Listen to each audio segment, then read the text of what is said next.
Bonjour chers internautes et téléspectateurs, vous êtes bien sûr dans Sport Magazine. Ce matin nous parlons de sport et études. Comment les structures spécialisées combinent-elles les études classiques et le sport de haut niveau? Nous posons la question dans cette émission au directeur du complexe sport et études Leroy Mario, complexe qui est à Lomé au Togo, ici au nord de la capitale togolaise, qui cumule une expérience de 10 ans. Alors, bonjour directeur, bonjour et bienvenue dans cette émission. Merci.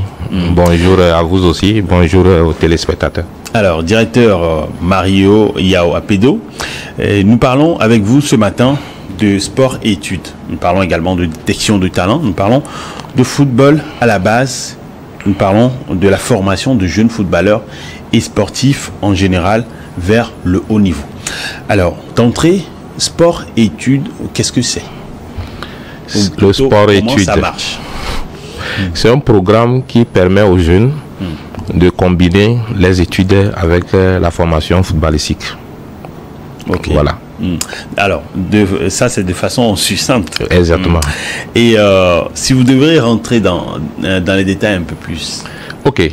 Quand on parle par exemple de complexe sport-études, c'est un cadre qui accueille les jeunes qui sont obligés de faire les études et coupler ça avec le football. D'accord. Et beaucoup optent pour l'internat. Donc c'est un cadre avec un internat où les enfants seront logés et ils vont fréquenter normalement comme cela se fait et partout ailleurs. Oui. Et au même moment, ils vont apprendre à taper dans le ballon. Donc ils font deux choses à la fois, les études et le football.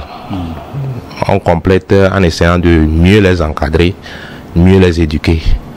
Merci. Ça ne devrait pas être une mission facile, plutôt délicate. Qu'est-ce qui vous a amené à rentrer dans ce domaine de formation de footballeurs ou encore de jeunes sportifs à la base? Nous avons réalisé que le football est devenu une activité tout comme les autres. Oui. Et aussi c'est une activité lucrative. Malheureusement, au pays chez nous, Oui. on ne tient pas trop rigueur, on n'enseigne pas cela. Au même moment, il y a des jeunes pétris de talent, mais malheureusement, faute de moyens, qui poireautent, qui abandonnent d'ailleurs les études. Oui.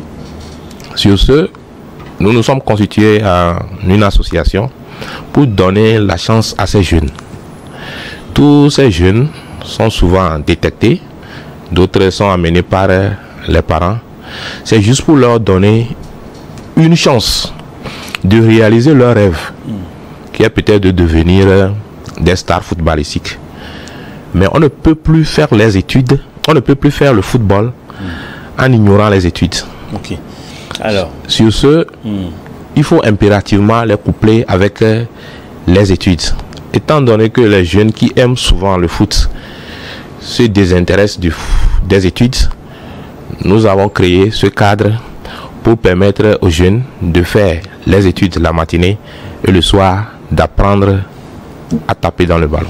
Alors, sport-études, comment ça marche?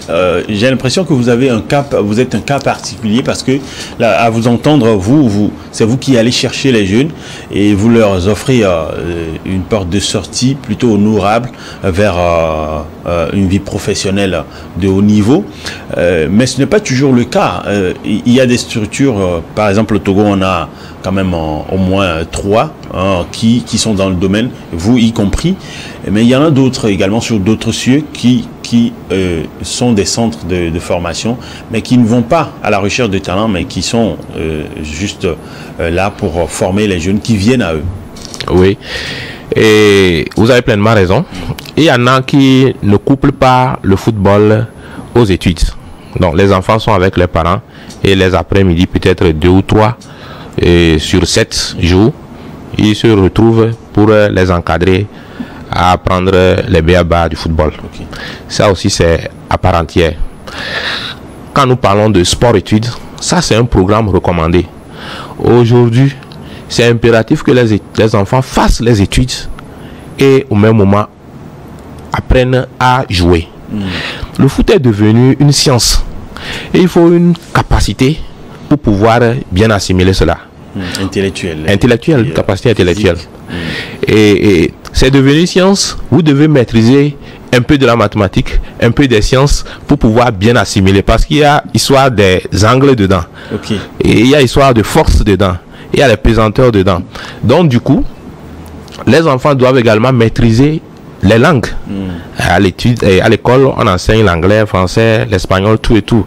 C'est un métier qui peut t'amener en Europe, dans des pays où on ne parle pas nos langues. Donc du coup, il faut avoir le minimum. Les clés pour pouvoir découvrir le monde. Voilà, c'est pourquoi il faut intégrer les études. Vous pouvez commencer du coup primaire jusqu'en classe de terminale. Les enfants ont leur bac 2. C'est devenu une obligation parce qu'il y a une vie après la carrière d'un joueur. Et si vous avez des diplômes, vous pouvez vous reconvertir facilement. Prenons l'exemple de notre cher sélectionneur Nibombe. Et il a fait les études, il a raccroché sa carrière professionnelle. Maintenant, il a embrassé la carrière d'entraîneur. Et aujourd'hui, il a la tête des éperviers du Togo. Il y a plein d'exemples. Les Abibey, les Mboma qui sont devenus des consultants. Si c'est que ils n'avaient pas fait les études, voilà, ils seront coincés après leur carrière. C'est ce qui donne l'obligation de coupler les études au football. Alors, avec votre large expérience, pour pouvoir avoir un complexe sport-études, de quel équipement devront-on disposer? En bref, quelle autorisation encore, quelle installation vous avez ou qui sont recommandées de façon générale et peut-être même au Togo? Vous avez touché du doigt à la chose, c'est capital. Avant toute chose, il faut avoir l'autorisation des institutions compétentes avant de penser avoir un complexe ou un centre de formation. Au Togo, beaucoup évoluent en association sportive. Donc si vous avez votre agrément en tant qu'association sportive, maintenant, si c'est couplé avec les études, il faut également avoir l'agrément du ministère de l'enseignement à tous les niveaux. Par exemple, chez nous, nous disposons des classes de CI parce qu'on initie les toutes petites, les tout petits et au football. Donc nous disposons du cours primaire, il faut avoir les agréments jusqu'au niveau lycée. Il faut également avoir l'agrément du ministère des Sports et des Loisirs. Nous avons tous ces documents.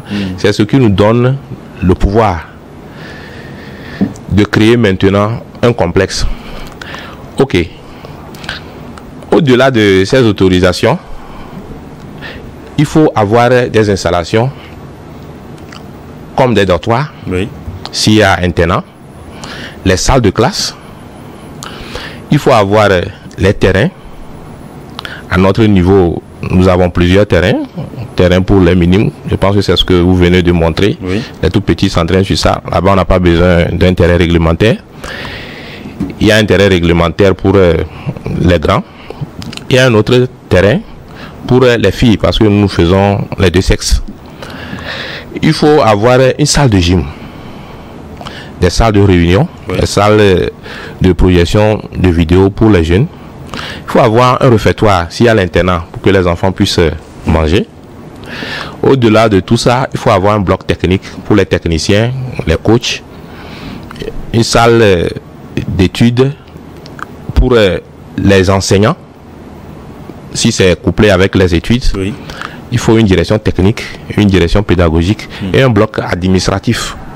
Alors, par rapport au talent que vous détectez, vous faites vos détections comment? Parce que j'ai compris au début que vous alliez vous-même vers les jeunes, et surtout ceux qui sont les plus démunis ou vulnérables, pour pouvoir détecter leur talent et leur permettre de pouvoir intégrer votre centre. Oui, aujourd'hui, on a 10 ans d'existence, même plus. À la base, l'Euromario est réservé à ces jeunes, talentueux, des perles rares, mais qui sont issus des familles plus ou moins défavorisées. qui n'ont pas les moyens. Étant donné que tout le monde réalise aujourd'hui que le football est devenu une activité lucrative, où il y a assez d'argent dedans, pour se faire former, il faut également les moyens. Du coup, ceux qui n'ont pas les moyens sont délaissés. Les expériences ont prouvé que souvent sont eux qui sont plus talentueux. Donc du coup, nous nous sommes dit, ok, pourquoi ne pas donner une chance à ces jeunes? Donc de Lomé jusqu'au Grand Nord, 5AC, nous faisons la détection. L'année passée, on a fait de région en région, de préfecture en préfecture, où nous détectons les perles rares. Ils viennent à Lomé pour la phase nationale. Et quand vous allez dans vos séances de détection, vous les trouvez comment au cours de... Non, on implique qu'il y a des centres locaux. Ok. Et aujourd'hui, nous sommes comme une locomotive qui tire les autres centres. Et on collabore avec eux, on leur propose même des contrats. Et vous privilégiez quoi dans cette détection de talent? Vous voyez quoi? Il y a plusieurs critères. Ok. Aujourd'hui, il y a la morphologie, il y a la taille, il y a le talent naturel. Nous allons même jusqu'à vérifier le cursus de l'enfant. Et voilà, s'ils ont le background, le minimum, nous, on les prend, on les amène à Lomé pour le perfectionnement, pour améliorer. Donc, il y a en fait la préformation, ce qu'ils ont déjà commencé avec les centres locaux. Il y a la formation qu'ils vont continuer avec nous. Il y a le renforcement pour ceux dont l'âge est peu avancé. Et au finish, il faut impérativement leur trouver un point de chute, un club.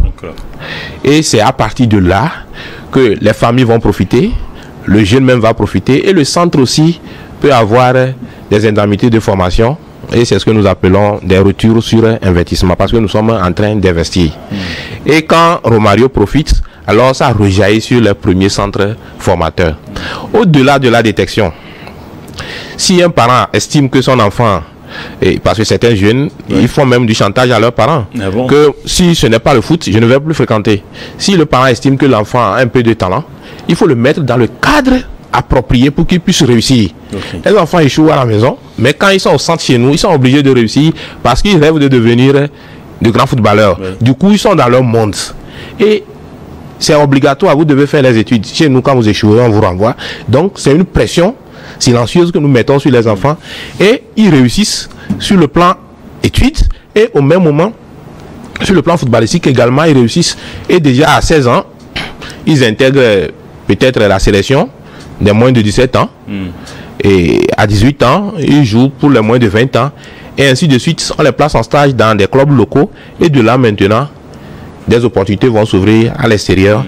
Et on aura d'autres débats. Voilà. Alors, pourquoi pas? Alors, c'est vrai que vous êtes allé très vite. Mais au niveau de la formation, vous mettez quoi dans vos programmes? Parce que vous parlez tout à l'heure d'études scolaires le matin et puis taper dans le ballon le soir. Ok, je vais vous aider. Et je vais vous parler d'une journée pour mieux expliquer. Quand nous parlons d'internat, au fait, c'est un cadre qui permet de redresser certains enfants. C'est un cadre éducatif. Il y a certains, parce que leur papa est occupé, leur maman est souvent au boulot, les enfants, ils n'ont pas une bonne éducation. Mais à l'internat, on les redresse, on les éduque tout comme si ce sont nos propres enfants, pour qu'ils puissent réussir sur les deux fronts. Les gens font un seul programme, ils ne réussissent pas. Voilà un jeune qui veut faire deux programmes, il faut mieux l'encadrer. Du coup, déjà à 5h30, ils se réveillent. Eux-mêmes, ils dressent leur lit. Ils font l'entretien de leur dortoir. Après, ils prennent leur douche et ils font des petites vérifications. Chez nous, vous allez constater qu'ils sont toujours cravatés, ils sont stylés. Nous ne formons pas des stars footballistiques seulement, mais des personnalités. Des jeunes qui sont capables de faire autre chose. Oui, on va l'évoquer aussi après. Voilà, maintenant ils vont en classe, ils suivent le programme normal. Ils font la mathématique, histoire, tout. Nous avons passé des examens, on a eu de très bons résultats en fin d'année. Et déjà à 9h45, ils sortent pour la récréation. Ils rentrent en classe de nouveau et à 12h30, le programme études est fini. Nous avons des encadreurs chevronnés, ce qui permet d'amener les enfants à assimiler les choses rapidement. À 13h, tous, ils vont au réfectoire pour leur déjeuner. Après, le repos est obligatoire. L'organisme a besoin de se reposer. Et déjà à 14h30, catégorie par catégorie, nous avons les 8-13, même les moins de 10 ans. Nous avons les moins de 15 ans, les moins de 17 ans, les moins de 20 ans. Au niveau filles comme garçons. Catégorie par catégorie, ils passent à l'entraînement. Je dis, nous avons 3 sites d'entraînement. Après les entraînements, ils reviennent. Eux-mêmes, ils font la lessive. Ils doivent apprendre à faire la lessive. Après, à 19h, ils vont encore au réfectoire pour aller dîner. Après avoir dîné, ils retournent en classe pour la révision générale. D'autres enseignants reviennent pour les encadrer encore. Les enfants qui aiment le foot n'aiment pas étudier. Ils marginalisent les études. Donc, on doit mettre les bâtons derrière pour qu'ils puissent réussir sur les deux fronts. Déjà, à 21h30, la révision finie. Si c'est le jour où il faut suivre les matchs ou bien projeter des anciens matchs d'entraînement pour faire le suivi, ils le font jusqu'à 22h30. Clap, on ferme les dortoirs. Il y a un maître d'internat pour filles et un maître d'internat pour les garçons. C'est 2 blocs séparés. Donc, ils ferment les dortoirs et tout le monde va faire dodo. Le lendemain, ça recommence. Voilà un peu. Alors, le programme, vous avez posé la question, le programme de formation. En fait, nous sommes un jeune centre, mais qui est en partenariat avec d'autres. Donc, on récupère leur programme de formation. Oui. C'est-à-dire qu'ils ne sont pas forcément au Togo. Pas forcément, voilà. Qu'on essaie d'adapter à notre situation, à nos réalités. Et il faut avouer que les enfants suivent une très bonne formation, une formation moderne, football, et ils produisent de beaux football, individuellement que collectivement. Alors, les sports, sport-études, une voie privilégiée vers le professionnalisme ou encore le sport de haut niveau. Quelle différence entre athlète qui est passé par un tel programme et un autre qui n'y est pas passé, au-delà du sport et des études? Qu'est-ce que vous inculquez aux jeunes? Nous allons évoquer tout cela tout à l'heure dans la deuxième partie de cette émission, et évoquer également le football à la base au Togo, et parler également du nouveau sélectionneur Nibombe Daré, des éperviers du Togo. On va évoquer tout cela, chers internautes. N'oubliez pas, cette émission a une deuxième partie sur notre chaîne YouTube. Allez suivre également et liker. N'oubliez pas de partager surtout. Alors, on va observer la pause, chers téléspectateurs. On revient juste après le journal.